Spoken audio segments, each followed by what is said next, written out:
হ্যাঁ everyone, welcome back to my channel. চলে এসেছি আজকের একটা ব্রেকফাস্ট রেসিপি নিয়ে। খুবই একটা healthy high protein breakfast recipe. তো তার জন্য এরকম কাঁচা ছোলা আমি ভিজিয়ে রেখেছি।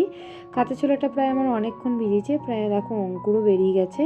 এবার এই কাঁচা ছোলাটা একটা মিক্সি জারের মধ্যে তাতে দিয়ে দিচ্ছি আদা কুচি, রসুন কুচি, হাফ কাপের মতন সুজি, বড় চামচে 2 চামচের মতন টক দই আর 1 কাপের মতন জল দিয়ে ভালো করে এটা একটা স্মুথ ব্যাটার তৈরি করে নেব। তো আর কিছুই এর মধ্যে লাগে না। এবার এটাকে একটা বড় পাত্রের মধ্যে ঢেলে নেব। এটা ফরমেটিং করারও কোনো দরকার নেই। তো আজকে এই ব্ল্যাক চানা মানে এই কালো ছোলার আমি বানাবো উত্থাপাম। তো ভালো করে যতটা পরিমাণ জলের দরকার ওরকম পরিমাণ ব্যাটারটা দিয়ে তাতে স্বাদ মতো নুন অ্যাড করে দিচ্ছি।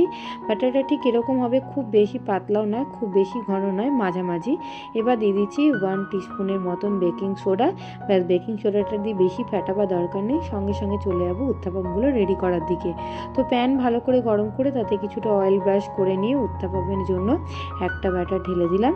এবার সমস্ত দিকে ভালো করে স্প্রেড করে দিচ্ছি। একটু যখন উপরেটা কাঁচা কাঁচা ভাব চলে যাবে তখন তার মধ্যে পেঁয়াজ, ধনেপাতা, ক্যাপসিকাম, লঙ্কা কুচি, টমেটো কুচি, যেরকম তোমরা ভেজিটেবল অ্যাড করতে চাও ওরকম মনের মতন ভেজিটেবল এখানে অ্যাড করতে পারো। একটু গাজরও তোমরা পারলে গ্রেট করে দিতে পারো, তবে আমি গাজর দিইনি। আমি ক্যাপসিকাম, পেঁয়াজ, টমেটোটা ইউজ করেছি। আর ঝালের জন্য একটু কাঁচা লঙ্কা, বাচ্চাদের জন্য বানালে কাঁচা লঙ্কাটা তোমরা স্কিপ করতে পারো। ব্যাস, এবার ঢাকা দিয়ে একটা পিঠ হতে দেবো ওই 5 থেকে 10 মিনিট। যখন 5 থেকে 10 মিনিট তলাটার একদিকটা পাট সুন্দরভাবে একদম ভালো মতন দেখবে যখন বেক হয়ে চলে এলো, যখন সুন্দরভাবে কুক হয়ে গেল, তখন ওই পাটটা উল্টে দিয়ে ওর উপর আবার একটু অয়েল দিয়ে দেবো। ওটাকেও ঢাকা দিয়ে 5 থেকে 10 মিনিট একটুখানি ঢাকা দিয়ে চাপা দিয়ে রান্না করে নিলেই আমাদের একদম উত্থাপাম রেডি। তো কালো চানা উত্থাপাম একদম রেডি। খুবই ঝটপট বানানো হয়ে যায়, কোনো ফরমেটিংয়ে দরকার পড়ে না। খুব হেলদি হাই প্রোটিন একটা ব্রেকফাস্ট রেসিপি। টিফিনে দিতে পারো, লাঞ্চ বক্সে প্যাক করে নিতে পারো, এমনি ঘরে খেতে পারো। যেভাবেই খাও না কেন, সসের সাথে খাও, নর্মাল খাও, যেরকমভাবে খাও না, এই উত্থাপামটা খেতে খুব সুন্দর লাগে।